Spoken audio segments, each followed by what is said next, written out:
Hello friends, कैसे हैं आप लोग। इस वीडियो में मैं आपको बताऊंगा पाइथन स्ट्रिंग मेथड के बारे में। तो लास्ट वीडियो में हमने देखा कि कैसे आप पता कर सकते हैं कि कौन कौन से स्ट्रिंग के मेथड्स अवेलेबल हैं। तो देखते हैं फर्स्ट मेथड को, count count and find. Okay, सबसे पहले देखते हैं काउंट के बारे में। मैंने पाइथन शेल को ओपन कर लिया है। अब मैं कोई भी एक स्ट्रिंग लेता हूं। तो काउंट मेथड करता क्या है? काउंट मेथड काउंट करता है फ्रीक्वेंसी गिवन वैल्यू की, गिवन सब स्ट्रिंग की।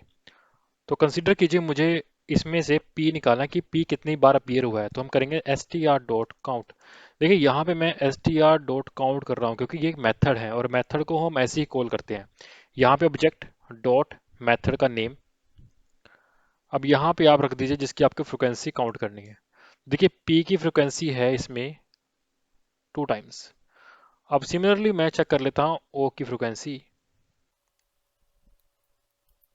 वो भी 2 बार है, देख सकते यहाँ पे देख सकते हैं o और दिस वन। आप कोई सब स्ट्रिंग भी दे सकते हैं, जैसे आप दे सकते हैं पाइथन। तो पाइथन यहाँ पे अपीयर हो रहा है 1 टाइम।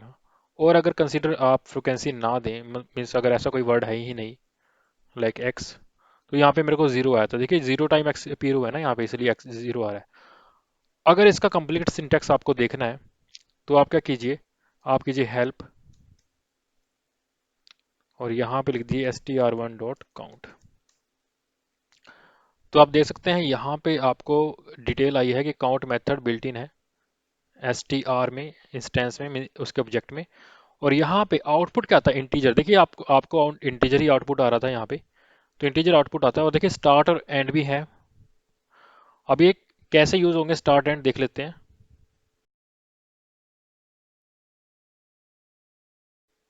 str1 तो हमारे पास पाइथन प्रोग्रामिंग था, डॉट काउंट। अब अगर मेरे को यहाँ पे ओ की फ्रिक्वेंसी चेक करनी है तो ये 2 टाइम आती है। कंसिडर कीजिए मुझे ओ की फ्रिक्वेंसी चाहिए, लेकिन मुझे 10 से लेके 20 के बीच में चाहिए। तो यहाँ पे जीरो आ गया, 10 से लेके 20 के बीच में कोई भी ओ नहीं है। ठीक है। अब मैं इसकी अगर रेंज बढ़ा देता हूँ, यहाँ पे 30 कर देता हूँ, तभी मेरे को जीरो मिल रहा है क्योंकि 10 तक ये कंप्लीट हो रहा है यहाँ आप तक। तो हम करते हैं कि चलो ठीक है, आप 5 तक बताइए। 5 तक यहाँ पे एक आ गया, मतलब एक है यहाँ पे। 5 के बाद देखिए 0 1 2 3 4 5, मतलब n के आगे कितने ओ है? तो देखिए एक ही ओ है। ठीक है।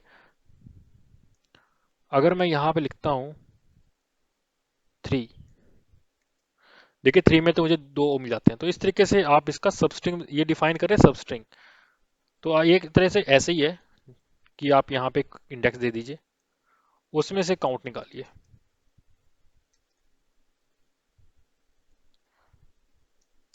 तो मैं ये नहीं कहूंगा कि ये दोनों बिल्कुल ही सेम वर्क करते हैं, लेकिन हाँ, लेकिन इनकी जो वर्किंग है सेम है।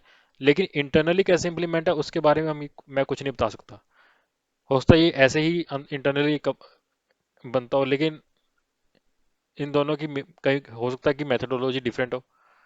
ठीक है, लेकिन वर्किंग एक तरह से सेम ही आ रही है, मतलब आउटपुट एक तरह से सेम ही आ रहा है। अब बात करते हैं फाइंड की। आपने काउंट देखा, फाइंड। अब मैं फाइंड में क्या लिखता हूँ? अगर मैं लिखता हूँ ओ, तो देखिए ये रिटर्न करता है इंडेक्स वैल्यू की ओ किस इंडेक्स पे है। फिर से मैं स्ट्रिंग प्रिंट करा लेता हूँ। देखिए स्ट्रिंग है मेरे पास पाइथन प्रोग्रामिंग, तो ओ मुझे मिल रहा है 4 पे। अब आप कहोगे कि ओ तो यहाँ भी है। तो यहाँ पे ये फाइंड हमेशा फर्स्ट अकरेंस का इंडेक्स प्रिंट करता है। फर्स्ट अकरेंस का इंडेक्स प्रिंट करता है। तो मैं एक एग्जांपल लेता हूँ, बड़ी मेरी फेवरेट कोट है। What you think, okay, what we think we became. देखिए str2 डॉट फाइंड डब्ल्यू। तो डब्ल्यू ई यहाँ पे, देखिए डब्ल्यू तो complete two two two character है, लेकिन ये 5 किसको रिप्रेजेंट कर रहा है? ये रिप्रेजेंट कर रहा है डब्ल्यू को यहाँ पे। तो यहाँ पे ये डब्ल्यू ये रिप्रेजेंट कर रहा है, डब्ल्यू का इंडेक्स जो है वो 5 पे है। बाकी डब्ल्यू ई तो है ही उसके साथ, लेकिन 5 पे डब्ल्यू आता है। तो इसलिए यहाँ से 0 शुरू करोगे तो यहाँ 5 आ जाएगा। तो लेकिन यहाँ पे एक प्रॉब्लम देखिए, यहाँ पे डब्ल्यू दो डबल ई है, मतलब दो वी है, लेकिन ये फाइंड करता है फर्स्ट। अगर मुझे अगला भी फाइंड करना हो तो अगले के लिए मैं क्या कर सकता, अगर देखिए अगला नहीं मैं कहता हूँ लास्ट वाला फाइंड करना हो। अगर आपको स्टार्टिंग वाला फाइंड करना है तो आप फाइंड लिखिए, अगर आपको लास्ट वाला फाइंड करना है तो आप आर फाइंड लिखिए। तो ये आता है 14।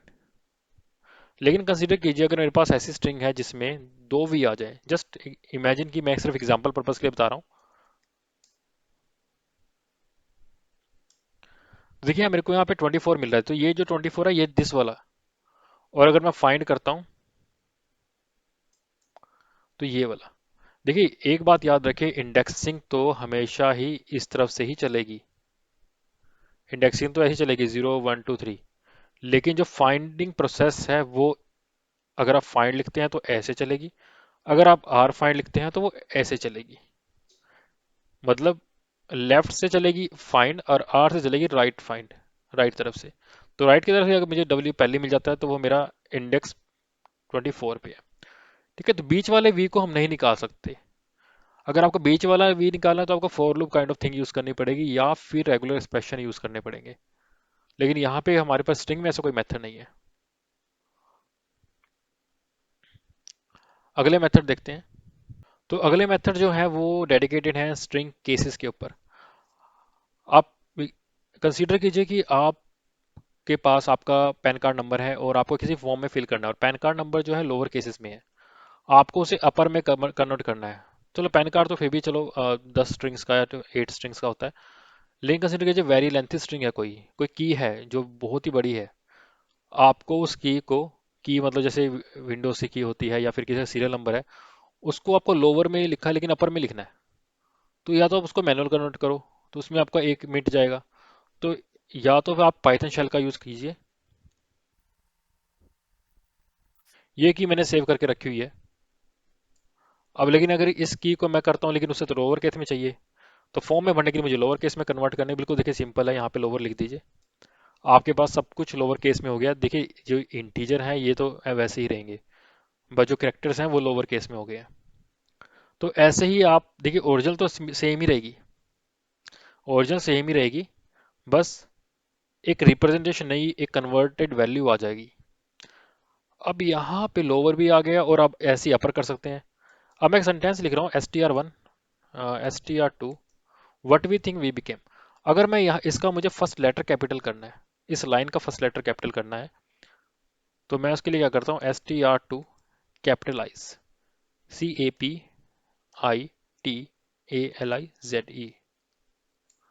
देखिए फर्स्ट कैरेक्टर कैपिटलाइज हुआ है। ओरिजिनल देखिए सेम रहेगी स्टार टू, हमेशा याद रखना ओरिजिनल सेम रहती है, बस एक नई कन्वर्टेड वैल्यू आ जाती है, कन्वर्टेड स्ट्रिंग आ जाती है। इसको आप किसी वेरिएबल में सेव कराना चाहे तो करा सकते हैं। अब टाइटल देखते हैं, टाइटल क्या होता है। टाइटल में देखिए हर लाइन का, हर वर्ड का लेटर कैपिटल हो गया, तो इसे कई बार लोग कैमल केस भी कह देते हैं कि हर वर्ड का टाइट फर्स्ट लेटर कैपिटल हो गया। स्वैप केसेस, अगर मेरे पास इस टाइप की स्ट्रिंग है,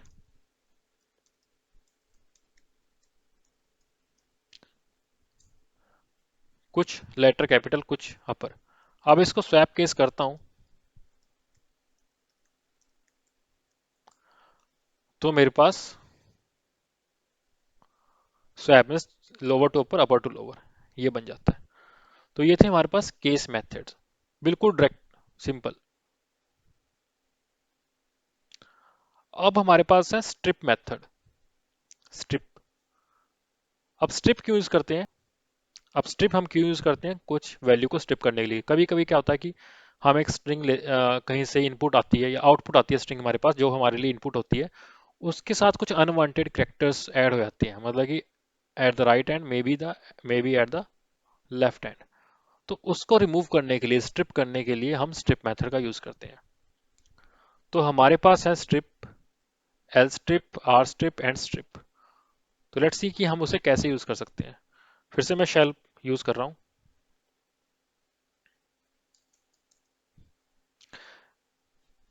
अब कंसीडर कीजिए मुझे एक स्ट्रिंग मिलती है, हेलो, और साथ में हेलो के साथ कुछ हैशेस लग जाते हैं। अगर मुझे हैशेस को राइट साइड से रिमूव करना है तो मैं क्या कर सकता हूँ, आर स्ट्रिप लिख सकता हूँ। आर, देखिए लोअर केस में ही है, बस यहाँ पे अपर केस हो गया, अदरवाइज ये लोअर केस ही होता है सारे मेथड्स। लेकिन यहाँ पर मुझे एक किसको रिमूव करना है वो करेक्टर भी देना पड़ेगा। बाय डिफॉल्ट अगर आप कुछ नहीं देते तो स्पेस ले लेता है। तो देखिए राइट साइड से तो रिमूव हो गई, ठीक है। देखिए ओरिजिनल स्ट्रिंग तो सेम ही रहेगी, आप इसको स्टोर करा सकते हो दोबारा से।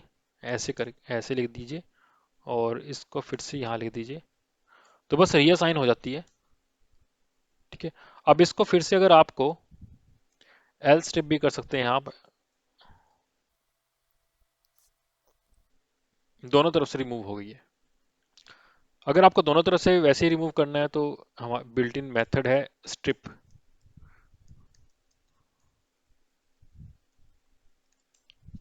ठीक है। ऐसे आप रिमूव कर सकते हैं।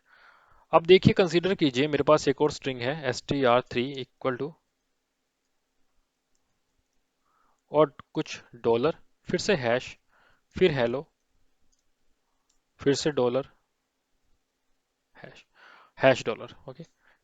अब इसमें से हम मुझे दोनों करेक्टर रिमूव करने हैं, मुझे डॉलर भी निकालना है और हैश भी निकालना है। तो देखिए आप क्या कीजिए, यहाँ पर स्ट्रिप कर दीजिए और जो करेक्टर रिमूव है किसी भी ऑर्डर में लिख दीजिए, चाहे डॉलर हैश कर दीजिए, हैश डॉलर कर दीजिए।